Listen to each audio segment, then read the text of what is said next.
Доброго дня! По-перше, слава Україні!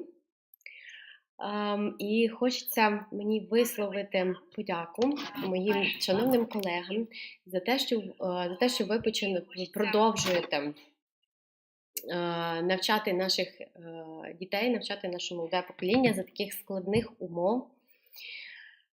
Хочу вам особисто подякувати як мама 6-річного хлопчика, який цього року вступив до школи, пішов в 1 клас. Тому я вважаю, українські викладачі – сила. Дякую вам за все, що ви робите. You know that traditionally all my meetings run in English, so today will not be an exception, so we are moving on to English. And today's workshop is devoted to successful activities. We'll be talking specifically about a speaking activity, and I will talk about some experiences of running these activities in both online and offline classrooms. First of all, I have a question for you. Do you mostly work in online classrooms or in both offline and online? How does it work in your current practice?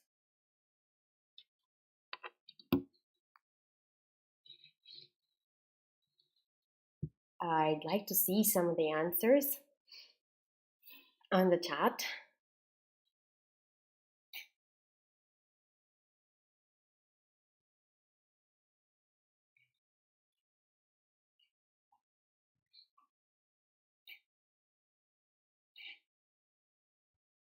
Okay, there must be some sort of a delay with those, but anyway, I was just wondering, about. I'm getting some answers. Okay, so someone's working online. Okay, well, in any case, a couple words about myself. You might have met me on different Na Urok lectures before. I've been a teacher for, more than a half of my life now. So I'm a Solda and Delta teacher and a teacher trainer. So as you can see, I've taught English as a foreign language to younger learners, teenagers, and adults. There was a time when I won a scholarship at IA TEFL. If you've never heard about it, it's a wonderful conference for English language teachers worldwide, so double check if you might also want to participate in their grant programs and win one. And, they might have a program for Ukrainian teachers. So anyway, our today's plan. So we will start off with a theory reminder, talk about the features of a potentially successful activity, then talk about how to set it up, how to monitor, and how to give feedback. And I will do all that using an example of an activity. So I will exemplify successful instructions. So using a specific activity, I will show you how I would instruct my students, how I would monitor and give feedback in specific words. So let's start off with a theory reminder. So when we are thinking of a speaking activity, obviously it is important to make sure that our students know the language that we expect them to use. That is why I will remind of the 3 P's of a grammar lesson. So obviously they need grammar and vocabulary structures to speak.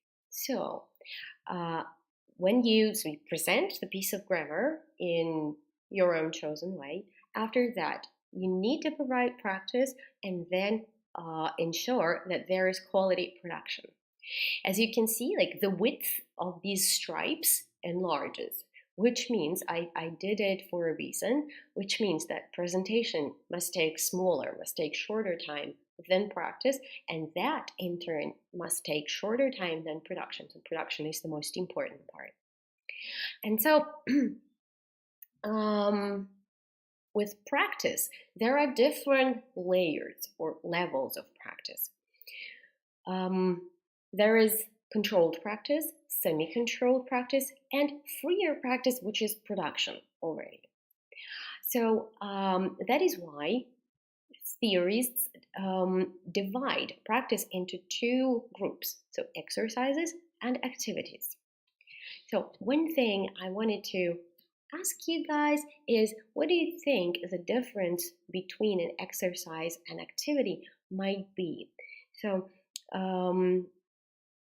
maybe just a few words on the chat.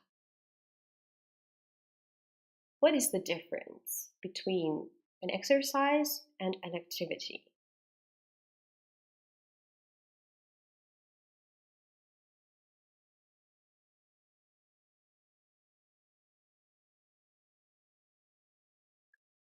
Okay. While maybe some of you are putting some of the responses, I will keep going. So, an exercise is always more controlled.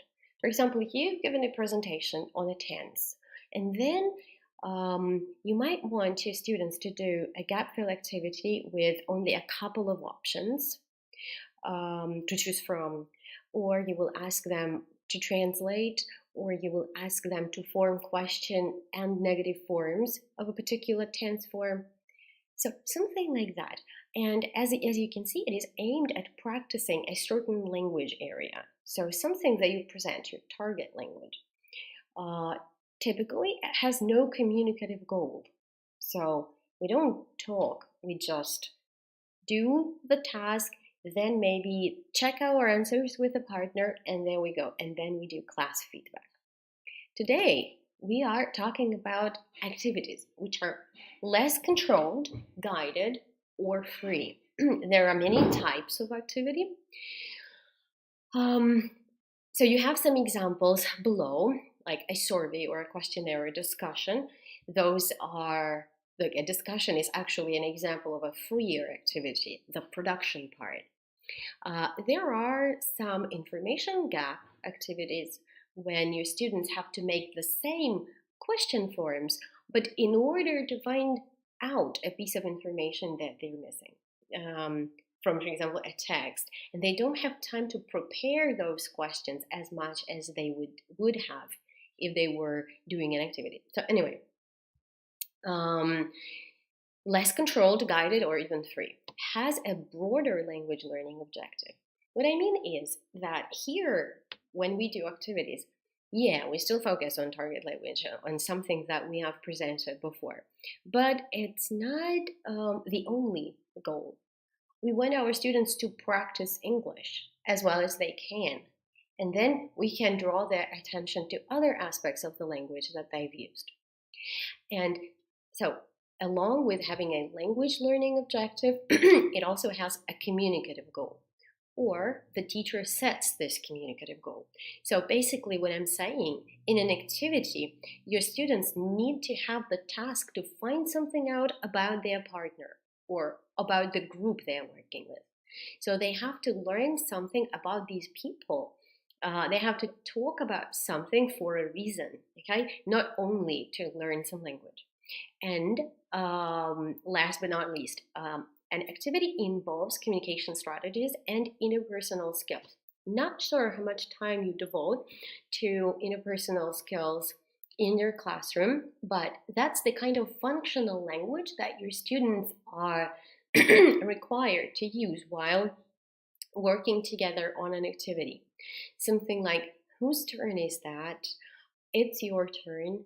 What is the next question? And that kind of interactional communication that will move them along the activity and that we use in our daily life.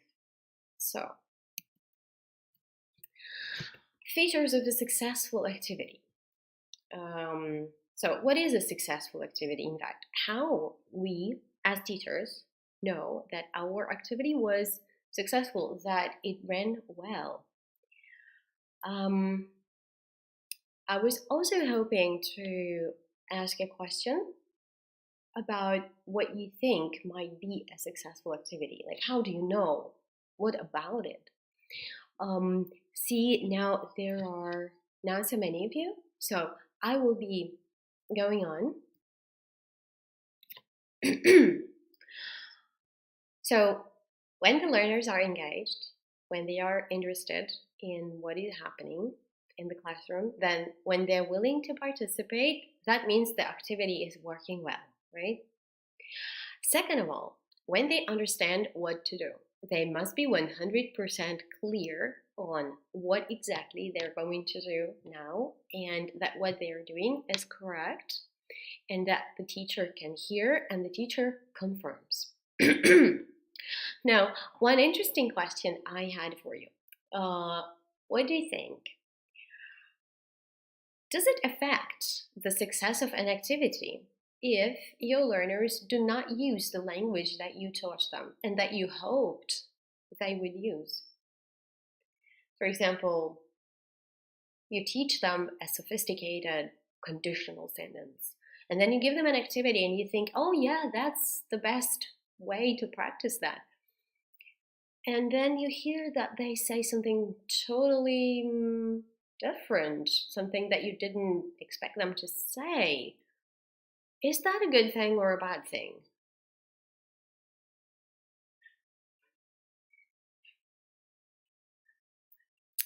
Well, and again,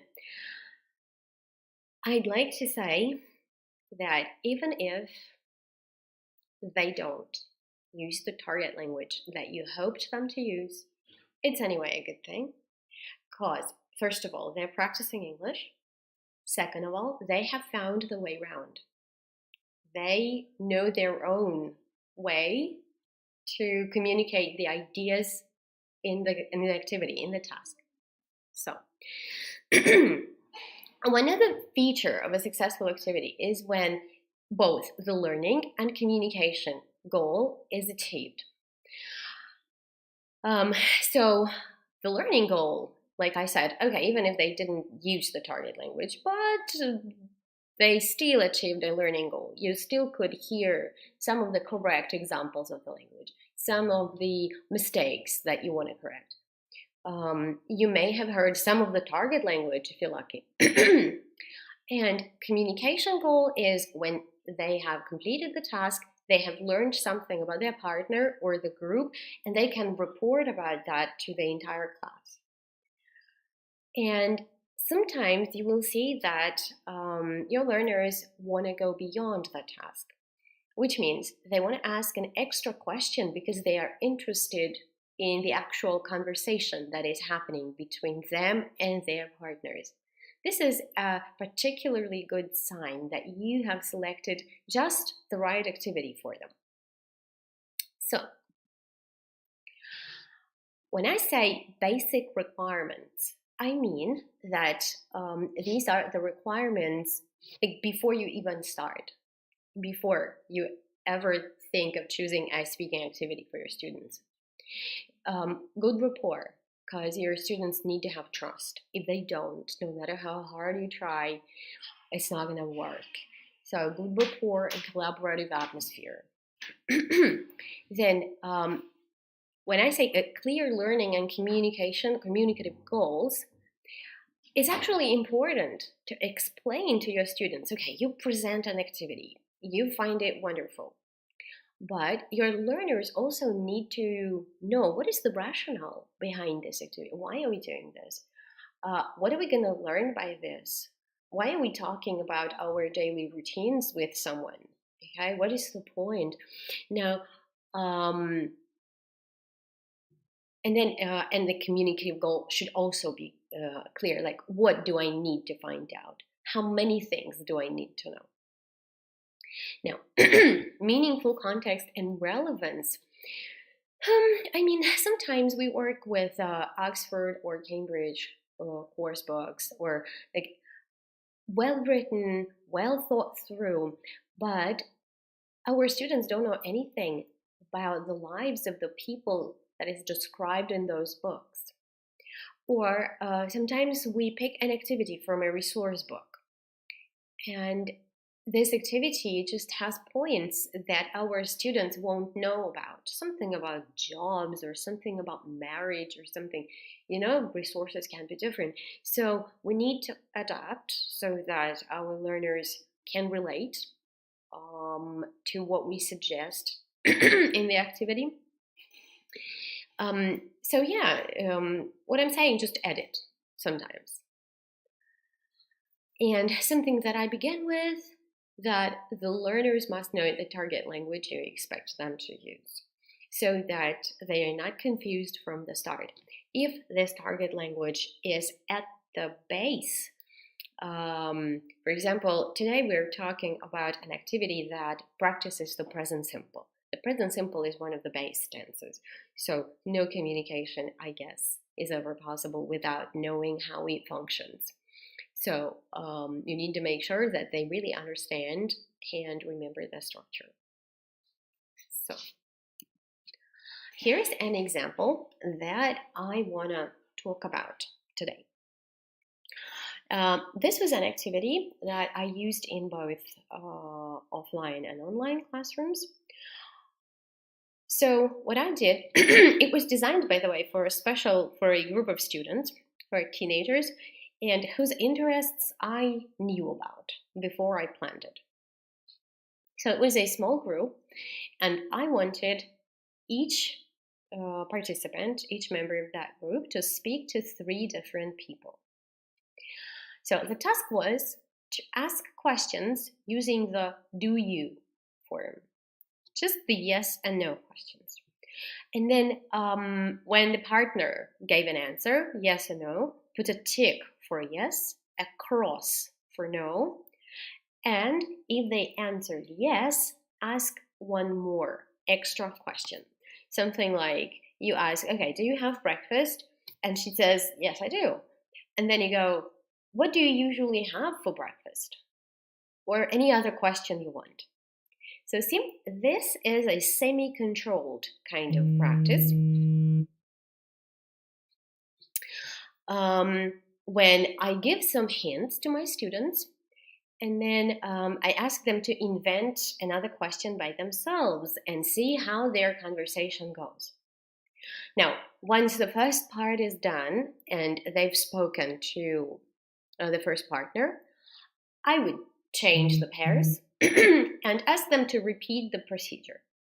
So I wanted them to repeat the procedure 3 times in order to bring this do you forms to automaticity, and in order for them to be able to ask various questions with question words, because inevitably some of them would answer yes, and inevitably they would have to.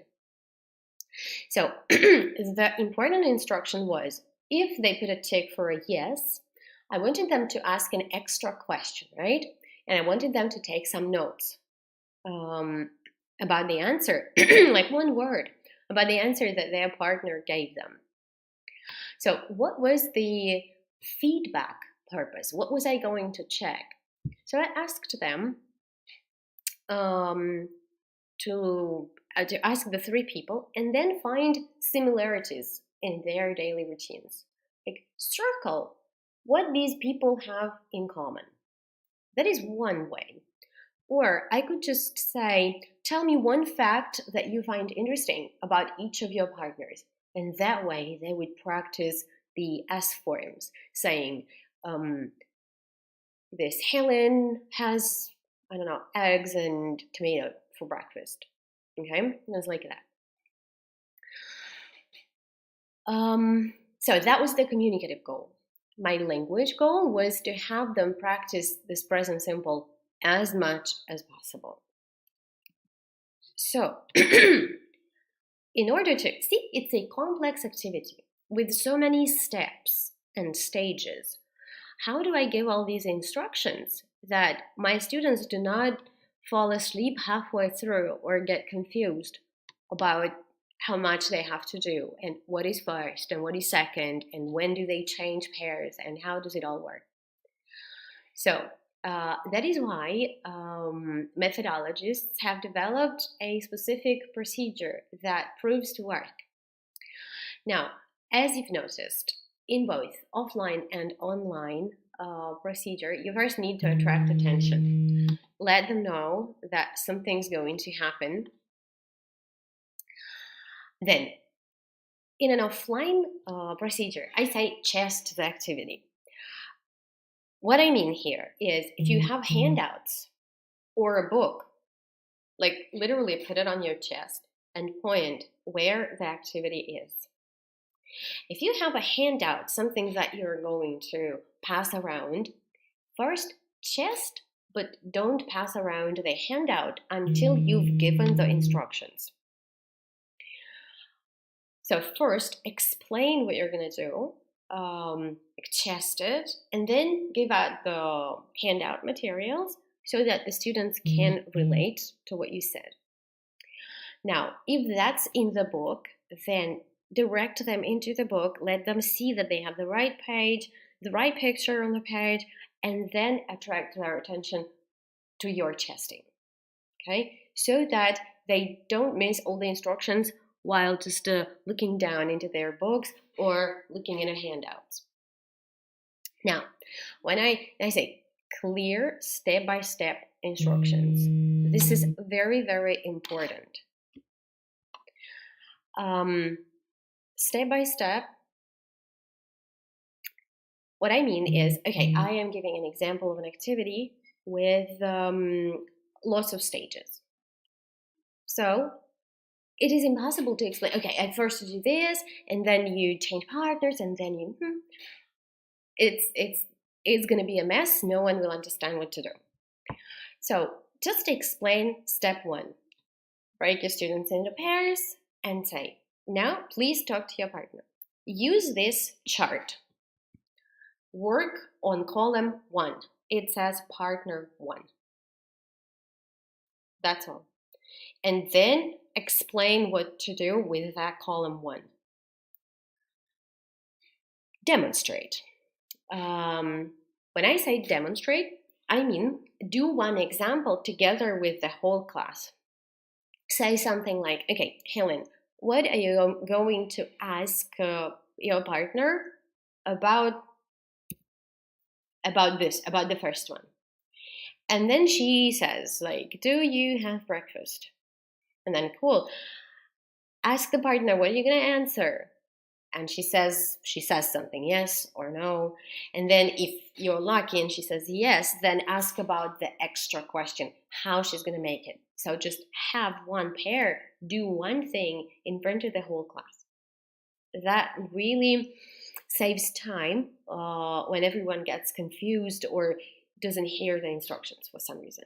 So that's the demonstrate. Then pass the handouts and, well, arrange the pairs. I mean, have them work. Okay, or say, okay, you guys, and have them start. Now, with online, you have to share your screen before you give the instructions. So it's like the testing thing. And then again, you need to explain only step 1. And now when they're done with step 1 and they all get back to you, explain step 2. So don't rush.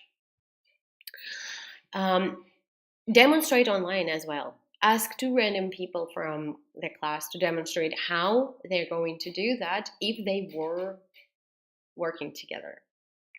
Now, I hope your students are familiar with breakout rooms or another way of calling tracks within your conference. I don't know like which tools you use. I prefer to use Zoom. So on Zoom, this is called breakout rooms. On breakout rooms, as you probably know, you can assign people who are going to work together. So for them, it's kind of a surprise. But as a teacher, you know who you want to put with who needs more help or who is stronger and can give extra help and something like that. So you put people together in a breakout rooms and you explain that they will be taken to a separate track with just the 2 of them. You might also want to set the timer for your breakout rooms. And once the timer runs out, your breakout rooms automatically close and everyone is taken back to the main classroom. Now, one thing you need to care about when you work online with those tools is that your students have the materials. Now, how do you give this to them? There are several ways. Like a hardcore way to have them literally copy things into their notebook or something. That's not much writing, to be honest, and if they have like a notebook or something, they can quickly copy that. Alternatively, you could send them a screenshot, post a file on Google Classroom. So do something that before the activity, your students have the material to work with. So care for that. Give separate instructions. Then you arrange the pairs in breakout rooms, and then you need to troubleshoot, because with online working, someone might have got kicked out, or someone might not have been able to join, or something happened with the connection, and then one person is kicked out and someone is sitting there in that breakout room all alone, not knowing what is happening. So make sure in the first 30 seconds that everyone has managed to join. Then again, I gave a separate talk here on Na Urok about giving instructions. So step by step, only one step at a time. Then, importantly, use imperatives. Don't use complicated structures like, could you please, like, work together, write in column 1, ask questions, basically. Again, something that I mentioned before. First, instructions with chesting, and then handouts, if you can do that. Online, of course, this is not possible. Then, explain the communicative purpose. Like, why are we doing this? What you need to learn. So, learn about your partner's daily routine. Like, ask these questions. And then, that's a trick, really. Give a clear task to check during feedback. Like, okay, now they've done the task. They've all got back. What are you going to check? What are you going to ask? So give them this clear task about what you will be asking during the feedback stage. So say, remember, or, well, not remember, that is hard, but maybe underline 2 things that you find the most interesting about each partner. And then you ask them about those 2 things. Or circle things that your partners have in common. Or circle things that you have in common with each of those partners. So that is up to your creativity what feedback task you're going to assign. But remember to give the task. And something that I, for some reason, didn't put on this slide, but is also very important. Use instruction checking questions. Something like, are you going to write anything in this exercise? And they will say, yes. What column are you going to write in now?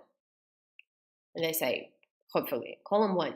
So you see this kind of questions that give you the idea that they definitely know what to do. Because when you go for, is it all clear, guys? Or did you understand? And they all say yes. And then they get down to the activity. And then they do something totally wrong. So, and that brings us to the monitor section. Monitoring is so crucial during an activity, because the first thing, if like you've set everything up, you've given the instructions, you've arranged the pairs, and then you hope that now they will start. So you need to be there for the first 30 seconds really closely, just to check that they are definitely doing what you expected them to do. Because there are times when they somehow misunderstand you, and they just do something that you didn't expect them to. So if that's the case, the point is that you need to stop. You need to stop, get back to square one, and start your instructions again. They somehow didn't work. If this is not the case, then, well, good for you. The instructions worked and your students are doing what you expected them to do. Now, if in an offline classroom, it's important to monitor closely in the first 30 seconds. I mean that you need, hopefully, to walk around and listen to different pairs. Like, what is that they're doing, saying? What are they writing down? Like, you shouldn't be very pushy while monitoring. So it shouldn't be like, you peeping into their handouts, but like sensitively enough. So, like I said, stop the activity at this stage if necessary. So it must be soon. If you decide to stop it, then stop it now.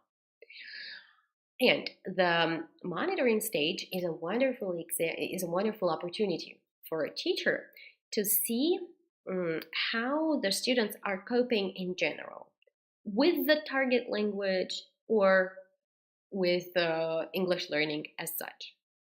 So what I prefer to do when I work in an offline classroom, I take like a tablet, like just a writing board and a piece of paper. And when I hear something, could be either a mistake or, importantly, a successful example. Sometimes your students say something that you go, oh my God, they can say that. Oh, I didn't know. And so you write things down. Not so many, like, I don't know, six mistakes, 5, 6 successful examples. But so that at the end of each stage or the activity altogether, you have something to work on. You have language points. And yeah, so check your timing because, for example, this activity, that will take a while. They can't cover one conversation within 5 minutes. It's just, the rule of every activity, no activity takes 5 minutes. No activity, even if it's a gap fill exercise. This is a long one. So, of course, you need to plan for something like that. And an approximate amount of time, how much your students will put, okay, 10 minutes. Maybe you don't have that much time, so do it without partner 3. Do just partner 1, partner 2, so it'll 10 minutes, and then your feedback stage. So, something like that. Now, online monitoring is a bit tricky. Again, the first 30 seconds really matter. But with tracks or breakout rooms, it is hard to travel from one track to another depending on how many of those you have within the first 30 seconds. So give yourself a couple of minutes and briefly travel. Now, one thing before you do that, maybe even at the instruction stage, it's good to warn your students about your plan to travel into their tracks, just so they don't feel distracted or like, what is she doing here? What am I supposed to? Are we supposed to talk? Or does she have anything to say? And so they will stop and you will lose this precious time. So just explain that you're going to be there and be there for 15 seconds. Just listen that they're doing the right thing. After that, do the second round. The second round must be longer. Stay and write down successful examples and mistakes. Again, so that by the time you get a feedback stage, you have something to work on. Yeah, and for the breakout rooms, you can always set the timer from the start. Now, once the first stage is done and everyone, for example, in an online option, everyone is back from breakout rooms into your main chat, then give the second step, give instructions for the second step, explain that they will change, explain that they will repeat the procedure and why this needs to be done. And then one important thing about an activity is giving feedback. There are 2 types of feedback. There is content feedback and language feedback. And we need to give both. At any classroom, both offline and online, for the feedback stage, it's important to get everybody's attention because it's a whole class stage. So you don't want a pair continuing a conversation while you are ready to give feedback. So just ask everybody to stop or take everyone back from breakout rooms and introduce the feedback stage. Now, content feedback. First of all, go back to that question. Where was that? Yeah. This one. Give a clear task to check during feedback. So, like I said, for this one task, for example, circle one thing that you have in common with your partner. So that will be my feedback question. What did you circle? What do you have in common with partner 1, with partner 2, and partner 3, depending how many? So the reason I want to draw your attention to this circle part. Why is that not just find? Find is a vague instruction, okay? Try not to ask your students to find something in a text or in their own work. Ask them to underline. Ask them to circle, to mark, to highlight, okay? But not to just find, because find is what? So they kind of like find and then they look to the right or left, talk to someone, and then they forget what it is that they found. So anyway, now we are back to content feedback. Content feedback. So ask that question that you gave them during the instructions, and after that, by the way, respond to express your attitude, talk about your own routine if you want, share, make your content feedback a sharing space. Ask extra questions if you feel like it and if you have enough time. Now, then give language feedback. Language feedback is usually error correction. There is one rule about error correction. I've never talked about error correction. It's another kind of big topic. So there is always when, there is always who, there is always why.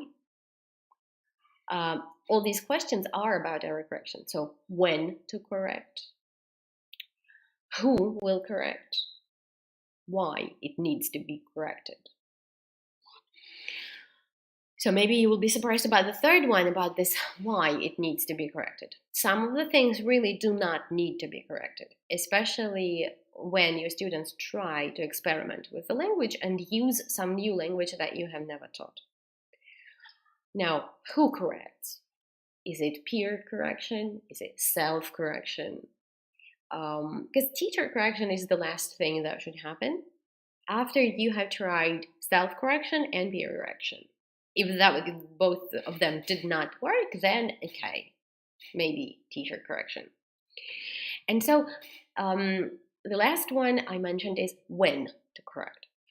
Like, imagine your students are doing an activity, asking each other questions, and then you hear mistakes.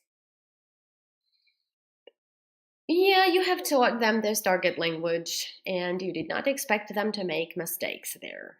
But they are making mistakes. So what are you going to do? Are you going to interfere with that pair and say, Oля, what are you saying? You got to say it this way. And explain. And then the entire activity will be ruined. They won't remember what they were talking about. You will disrupt the conversation in this way. So this is not the right way, the methodology approved way of error correction during an activity. What needs to be done is what the procedure that I explained during this monitoring part. So basically you write things down.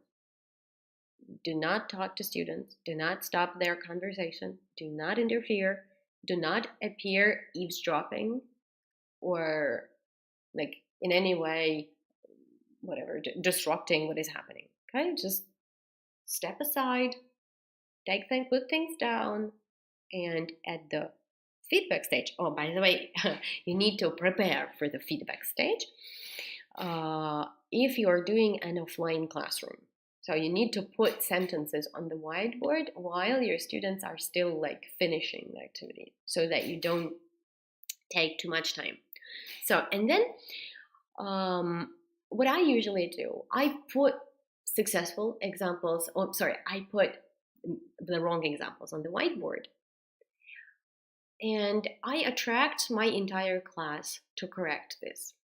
Sometimes they recognize their own sentences. This is not my purpose.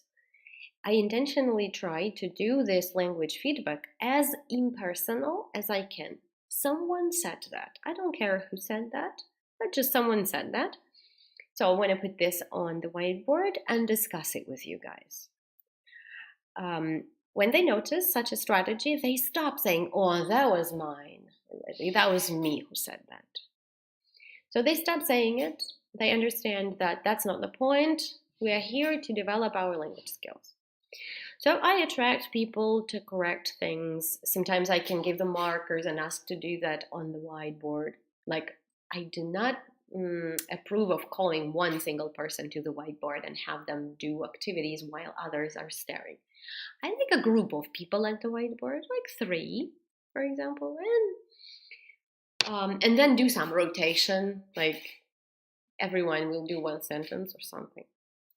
So, in an online classroom, again, you begin with content feedback, discuss the question, and then when you give language feedback, you type the sentences on the whiteboard. I hope you're using that option as well, actually, for your presentations maybe or classroom communications. And then there is a nice annotate tool on Zoom. I'm not sure what is the equivalent in other communication and classroom tools, but this annotate thing allows your students to draw and write on the same whiteboard as you.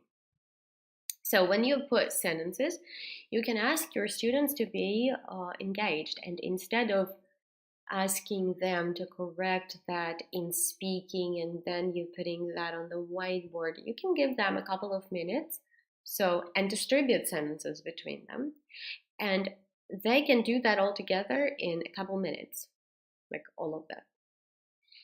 So try this out if you haven't. So with this annotate tool, they can also post their reactions to things. Like if you share, for example, a picture on a whiteboard or on your shared screen, if you share something, so they can post reactions, they can add comments, they can write, they can draw. So it's a wonderful active tool to use. So at this stage, once they've corrected, it's important to get into explanations. Make sure that when you monitor and you write down those examples of somebody's incorrect language use, you choose only the examples that your students can correct, know how to correct, and can explain as well. So do not ask them to correct something so sophisticated that they don't even know or you have never taught about that. Do not expect them to know something that you haven't taught. So only like the items that you have had on the program. So, and one final stage, please read out some positive examples. Like focus on the positive and finish on the positive part. They will also recognize their own sentences and they will be pleased. And most probably they won't say it was mine, but they will be definitely pleased, and that contributes to classroom rapport. So let us summarize for a successful activity. So some basic requirements: the atmosphere, the goals, the context, the target language. Then set up very clear, very step-by-step, clear organization. Then, clear instructions, that's the most important. All of that, plus instruction checking questions, kind of like, are we writing? Where are you going to write? What page are you on? Something other than, do you understand? Not that. Then monitor and write down. If something's wrong, stop and repeat back to square one. If everything's all right, keep monitoring. And writing things down for your language feedback. And then give feedback. Content and language. And then go back and evaluate. Were they engaged? Were they happy to do what I asked them to do? Or did they like, okay. Did they use the target language? If they used it, wonderful. If they didn't, why not? How did they get round? Did they become engaged in their partner's lives? Did they learn something about their partner? Was there, did they find an interest in achieving this communication goal? And did they want to ask any more questions? Did they want to talk more? So such kind of analysis, like post-activity, post-teaching, post-lesson, will give you some food for thought as for your students' interests, preferences in terms of activity, their activeness, their engagement in such kind of thing. And if something went wrong, then maybe you will consider how to improve that in the future. So that is all from me today, and I will be glad to answer any questions if you have.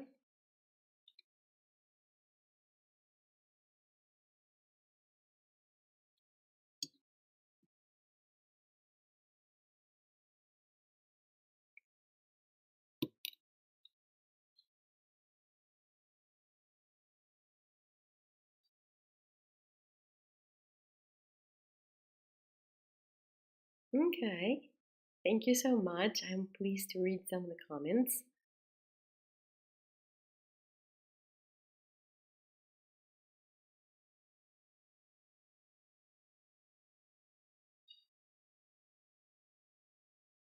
Okay, if there are no questions, then this is all from me today.